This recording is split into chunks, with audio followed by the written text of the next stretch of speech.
मैं नहीं कह रहा हूं कि आईआईटी टफ नहीं है, टफ है, बट कोई वो ऐसा नहीं कि मैं गरीब हूं, मैं हिंदी माध्यम से हूं, मेरा से अरे ऐसा कोई रॉकेट साइंस नहीं है उसमें भाई।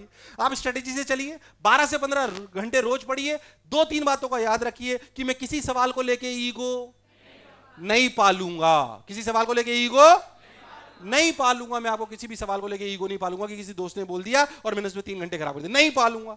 मेरा दोस्त था, जो हम 5 दोस्त थे, हम पांचों आईआईटी में और इसमें अपने मेडिकल में सेलेक्ट हुए। जो मेरा दोस्त था जिसकी 237 रैंक आई इसमें मेडिकल में, वो भाई साहब मेडिकल के सवाल टफ होते हैं कि आसान? बहुत आसान होते हैं, जबकि सिलेबस सेम है। अरे है कि नहीं? हम उसे बहुत भटकाते थे। वो सही बताऊं, मुझसे बहुत कम पढ़ता था, ज्ञान में उसे कम भी होगा, पर उसकी रैंक आई 237। उसकी खास बात बताता हूं आपको, वो कभी आउट ऑफ सिलेबस नहीं। हम उसको कभी भी आईटी के सवाल देते थे ना, करता ही नहीं था, मेरे सिलेबस का ही नहीं है, मैं क्यों करूं। मैं उसको बोलता था तेरे को प्रूफ आता है? बोले जरूरत ही नहीं है, मुझे तो फॉर्मूला याद है KQ/R² + 3/2।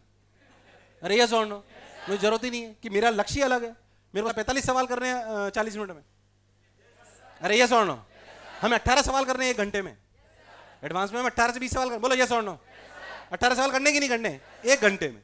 उसको भाई साहब 1 घंटे में 45 से 50 सवाल करने।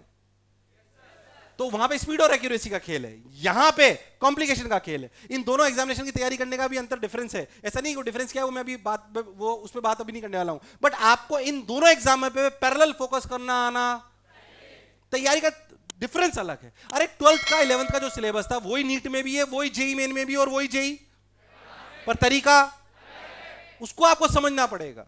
और उसके लिए हमें समय चाहिए, और समय ही हमारे पास सबसे कम भी है और वही हमारे पास भी है। आपकी रियल ताकत समय, उसका यूटिलाइजेशन करिए। किसी सवाल को लेके ईगो, मैं टीचर्स को बार बार एक बात बोलता हूं कि बच्चे को खुश करने वाला मत पढ़ाइए, सिलेक्शन वाला पढ़ाइए। आपको शीटें टफ लगेंगी, मैं आपको आज बोल रहा हूं, टफ है, मैं आपको आज बोल रहा हूं। तुम आसान पढ़ने आए हो कि टफ पढ़ने आए हो? अरे एडवांस की तैयारी कर रहे हो यार।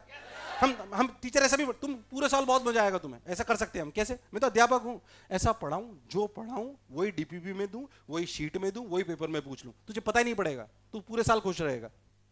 अरे पर तेरा रिजल्ट नहीं आया तो कोई फायदा। टीचर अगर जे एडवांस दे, मेरे को तो जे एडवांस में सवाल नए आते हैं कि पुराने नए, तो वैसे जो टीचर पढ़ाए ना उससे थोड़ा सा डिफरेंट डीपीपी होना, उससे थोड़ा सा डिफरेंट शीट होनी, थोड़ा सा नए सवाल टेस्ट में भी आने, भले बच्चे को लगे कमा रहा है। क्योंकि टीचर को आप टीचर का फीडबैक बढ़िया कब दोगे? जब भाई जो उसने पढ़ा, शीट पूरी हो गई, डीपीपी पूरी हो गई, टेस्ट पेपर पूरा हो गया, बच्चा खुश, टीचर भी खुश। अरे सिलेक्शन तो हुआ ही नहीं। इसलिए आखिरी के जितने पेपर बनाएंगे ना हमारे यहाँ, जिसने पढ़ाया वो नहीं बनाएगा, अलग टीचर बनाएगा।